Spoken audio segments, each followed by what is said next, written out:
cordial saludo. Es el último programa del año Piedra, Papel y Tinta. En su último capítulo tenemos que hacer un anuario, tenemos que intentar tejer este anuario en el mundo y en el país. Así que hemos decidido hacer un programa con quienes forman parte del Piedra, Papel y Tinta, del periódico La Razón, a tiempo de agradecer, como siempre, la lealtad, la amistad de Cadena A. Quiero comenzar dándole las gracias a Horst Greve. Primero, el reconocimiento, Horst, porque este programa comenzó con el Instituto Prisma. Así es. Tienen esta idea, esta propuesta, y luego con los cambios terminamos migrando el programa al periódico La Razón, y lo migramos con Horst Greve incluido, porque ustedes... nuestro horizonte finalmente es nuestro doctor de cabecera. Le digo gracias, Horst, por... Gracias por la presentación, por Claudia, trabajo. y siempre muy honrado y muy satisfecho de colaborar contigo y tus colaboradores. Bueno, está mi colaborador, Baldwin Montero. Usted es responsable de La Razón Digital. Baldwin, siempre atareado porque está atrapando la noticia, está detrás de la noticia, gestionando redes. La primicia creo que es uno de sus peces más grandes, y al mismo tiempo tenemos que hacer un buen puente con La Razón Papel. Gracias también por el trabajo y por estar acá. Gracias a ti, Claudia, por la invitación. Hablando de La Razón, estamos con Rubén Atahuichi, quien en verdad es nuestro jefe de redacción convergente, pero que está también en permanente contacto con La Razón de Papel. Miguel Gómez es el jefe de redacción, pero está de vacación, así que usted va a tener que cumplir los dos papeles. Gracias también por el trabajo que ha hecho a lo largo de este año y de los años que me acompañan. Gracias, Claudia, gracias a los amigos televidentes también por tenernos aquí en el programa.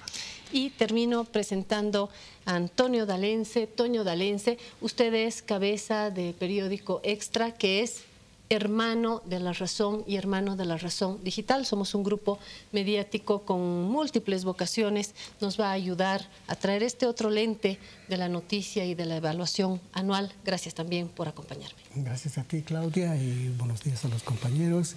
Y pues un gusto estar aquí con ustedes. Bueno, quiero comenzar dándoles un pequeño adelanto. Me van a acompañar con la cámara, por favor, porque les voy a mostrar un borrador de la tapa del anuario. Estamos ya entrando a imprenta. Muy prontito usted va a poder adquirir el anuario de La Razón. Tenemos también varios anuarios del Extra. Le invito a comprarlos, y en La Razón vamos a hacer, como siempre, una recapitulación de lo más relevante en el mundo y en el país. Vamos a comenzar porque una de las enseñanzas cabalmente de Horst Greve es mirar al mundo. En un país en el que pareciera que las fronteras son más altas, que los muros son más altos, porque creemos nos cuesta tener una mirada más atenta, más constante de lo que sucede en el mundo. Bueno, vamos a darle esta primera plana al mundo y luego nos vamos a lo sucedido en el país. Hablando de Horst, comencemos con Horst. ¿Cómo haríamos una narrativa, digamos, de los capítulos más relevantes en este mundo desordenado? Decíamos en algún programa, ya no hay orden mundial, hay desorden mundial, hay incertidumbre. Parece que no hay pronósticos claros de lo que va a suceder en el mundo. Bueno, si miramos el año 2017, yo creo que podemos encontrar 4 zonas del mundo en las cuales han ocurrido sorpresas, han ocurrido cambios de tendencia y han aparecido nuevos liderazgos que van a entrar a la discusión de la reconstrucción del orden económico, del orden político internacional, bajo otras bases ideológicas y de principios. Estamos hablando de, primero, la emergencia de Asia, que ahora se ha consolidado después de que los Estados Unidos en su nuevo presidente han abdicado mucho de jugar un papel global y de llevar adelante el esfuerzo de generar un ambiente globalizado con reglas básicamente occidentales y inspiradas en los valores del individualismo y de la democracia representativa. Jorge, pero Asia nació hace rato. Me pregunto si no es la consolidación más bien del poder asiático, pero simultáneamente a la aparición en escena de Trump. Yo creo que el Asia venía sola sin necesidad de Trump. Esto es un fenómeno de 20 años y se mantendrá a lo largo de los próximos 100 con seguridad. Trump modifica la política exterior de los Estados Unidos y repercute en la posibilidad inmediata coyuntural de la entrada de Asia. La segunda sorpresa es Europa. Teníamos nosotros una Unión Europea que venía con algunos problemas últimamente, pero que en general había sido el bastión de la construcción de un orden internacional atenido a los valores occidentales que yo señalaba antes, pero con un ingrediente que no tienen los americanos, que es el del Estado social de derecho. Es el del estado de bienestar, es el estado de la cohesión social, es el estado de la negociación tripartita entre los actores y protagonistas. Finalmente está América del Sur, que también ha tenido en este año cambios de tendencia y ha generado situaciones que todavía no tienen desenlace claro. Por lo tanto, uno podría decir los nombres sobre los cuales hay que trabajar son Trump, Xi Jinping, la señora Merkel, Putin en el mundo. Como acontecimientos, en Europa el sacudón que ha generado la crisis española. De una manera muy polémica, por decirlo menos, de Rousseff y la entrada polémica de Temer. Es decir, si juntamos lo que ha sucedido en Ecuador, en Argentina, en Venezuela, hay una turbulencia enorme. Me animo a decir que lo más parecido a la estabilidad es Bolivia, Jorge. Yo creo que sí, evidentemente Bolivia mantiene todavía una dosis de estabilidad que no tienen los otros, pero una reflexión un poquito más profunda diría, desde comienzos de la década pasada, o sea, desde los años 2000 a 2002, emergieron liderazgos personales muy fuertes que impulsaron en la región voluntaristamente transiciones y transformaciones en lo que se llamó el progresismo, que no fue acompañado con reformas institucionales y aparatos políticos que pudieran darle continuidad. Desaparecidos los líderes, por diversas razones biológicas o políticas, empieza a derrumbarse esa idea de avanzar en conjunto, de hacer una alianza fuerte de varios países que se dieron todavía un nombre, ALBA, y ahora tenemos que ese proyecto yo creo que está acabado, porque no está sostenido por actores sociales, por movimientos colectivos, por movilizaciones de masas que respondan a una convocatoria ideológica y no únicamente a una convocatoria de redistribución de ingresos y de mejora de sus condiciones de vida, etc. Con el cambio de ¿No hubo los convocatoria vientos. ideológica en estas regiones?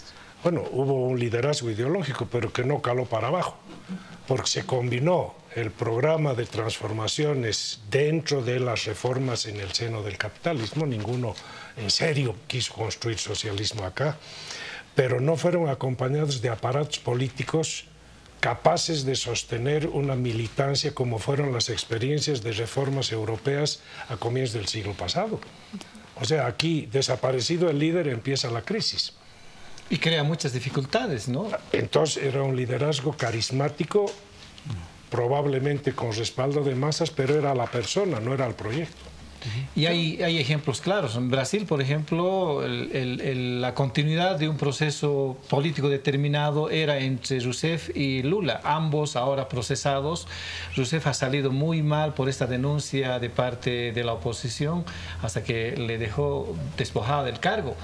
En Argentina, la señora Fernández no tiene a quién darle la posta y se ha postulado a una candidatura en el Senado, ahora en dificultades por el caso de la AMIA. En Chile, Bachelet tiene un sustituto improvisado, Guiller, ¿no? Que salió sin una fuerza orgánica, si quieres, de la nueva mayoría, y a ver cómo le hace en este fin de semana en el balotaje con Piñera. Lo de Correa es grave. Correa se ha confiado mucho en Moreno y mira cómo le ha salido el sustituto. Pero lo ha humillado, ha querido hacer lo mismo que Putin con Medvedev. Y obviamente ha creado también una inestabilidad política en el seno de la alianza país en Ecuador. En Colombia, a ver qué pasará con Santos, igual hay dificultades, pero creo que Bolivia es un ejemplo que en adelante puede también parecerse a estos países, porque no hay un recambio político que pudiera haber generado el movimiento al socialismo. Y por eso creo que han optado nomás por buscar una de las opciones, a pesar de la decisión del 21 de febrero del año pasado, buscarle un resquicio en las normas internacionales, en el derecho internacional, para permitir que el tribunal habilite a Evo Morales. Lo que Rubén está diciendo es que los líderes en la región tienen todos problemas. ¿Lo mismo, Toño? Estoy de acuerdo en que hay un problema de liderazgo, ¿no? No ha habido una continuidad, digamos, pero quisiera incluir el elemento de que también hay demandas insatisfechas, ¿sí? Por ejemplo, el caso de la corrupción. Entonces, la gente tenía mucha expectativa de que con esta corriente de nuevos líderes y demás, muchas cosas iban a cambiar, ¿no? La economía, qué sé yo, pero también, por ejemplo, la corrupción. Entonces, el caso Odebrecht, por ejemplo, ¿no es cierto? Que casi todos los presidentes que salpicó a todos. Están extrañamente no a Bolivia, ¿no es cierto, otra vez. No, es que no hubo aquí Odebrecht, lo que hubo es OAS y empresas constructoras de menor tamaño que la enorme empresa que está sacudiendo incluso ahora al Perú. Exacto, ¿no? Entonces hay ese sentimiento también en la gente y un poco ha perdido fuerza ese movimiento por estas demandas insatisfechas, ¿no? Por la expectativa de la gente que esas cosas iban a cambiar, pero siguen igual que antes, pero en algunos casos peor. ¿Será que el apoyo, la esperanza en fuerzas más conservadoras, y para decirlo claramente, virar de la izquierda a la derecha nos va a plantear un esquema más estable? No sé. Tampoco hay posibilidades, creo, en la región. No.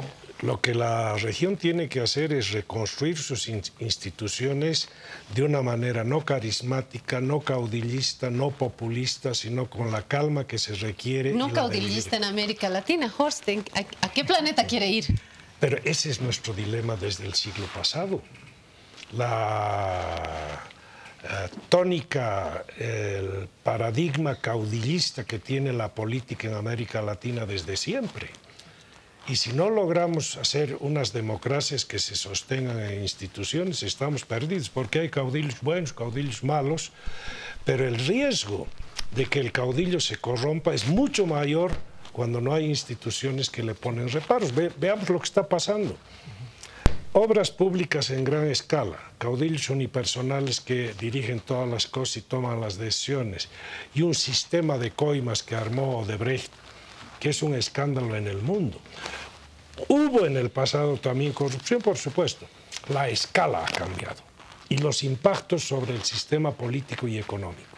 Y más atención de parte de los medios de comunicación y las redes sociales. Que miran y descubren, pero la ola china que nos vino a favor generó la posibilidad de que se multiplique por varias veces el monto de disponibilidad de recursos para corrupción. Sí, pero es bien importante lo que dice Claudio, ¿no? Sobre qué bases podemos construir esa institucionalidad que nos hace falta, ¿no? En países como Bolivia, por ejemplo, que no ponemos de acuerdo a veces en cosas simples, ¿no es cierto? ¿Cómo construir eso? Y nuestro problema está igual en Argentina, está igual en Brasil, en Perú, en Ecuador. Entonces, realmente es algo para pensar, ¿no? Para pensar. Sin caer en la religiosidad, ni mucho menos, no es mi propósito. Yo creo que se necesita un cambio de valores. Yo creo que debemos aprender en el país a premiar lo correcto y a castigar lo incorrecto. Y ahora estamos haciendo al revés. ¿Y qué tienen que aprender los europeos? Los europeos tienen que aprender que su civilización está siendo desafiada por otro tipo de valores y que ese va a ser el dilema ahora, porque la democracia representativa y la globalización a nivel de estados nacionales parece que no funcionan bien. ¿Y qué tendrían que aprender en Estados Unidos? en Estados Unidos tienen que aprender a ser más solidarios y a abandonar ese espíritu individualista de premiar el éxito a cualquier precio. Trump es el caso clásico, un presidente electo, a pesar que su pasado lo condena como evasor de impuestos, transgresor de normas, atropellador de todo lo habido y por haber. Todas las lacras personales se pueden encontrar en Trump y sin embargo lo valoran porque tiene un éxito económico espectacular.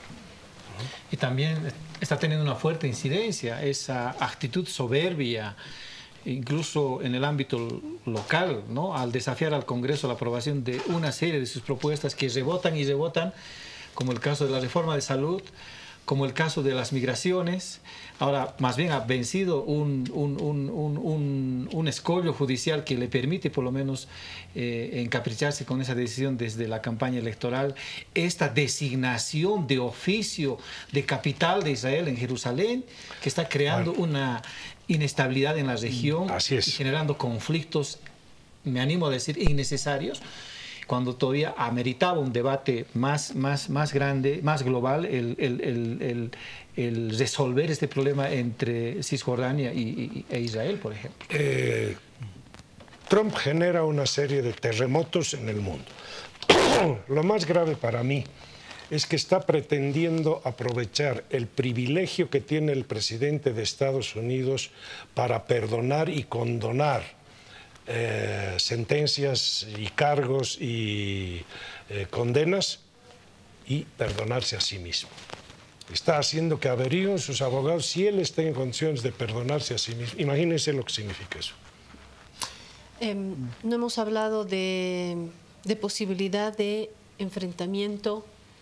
No hemos hablado de Norcorea, no hemos hablado de la amenaza entre Rusia, fuerzas norteamericanas que están siendo muy desafiantes también, pruebas nucleares. ¿Estamos cerca de o mejor no hacemos esos ensayos? Y el Estado Islámico, ¿no? Que esta vez se ha incrustado en Europa. Es mucho más grave que eso. Cuando Trump decide cancelar el acuerdo con Irán, está dando el mensaje al resto de los países de que hoy en día es necesario tener capacidad nuclear para asumir su autodefensa. Lo están pensando los europeos, en general Alemania, lo está pensando Japón y lo va a pensar también probablemente Corea del Sur. Al retirarse el paraguas nuclear protector de todo lo que era la alianza de Occidente contra el comunismo, contra la potencia rusa y sus aliados, al retirarse esa seguridad que proporcionaba Estados Unidos y al suspenderse la no proliferación de armas nucleares, entonces abre la posibilidad de que muchos países digan mi seguridad depende de que yo disponga de armas nucleares.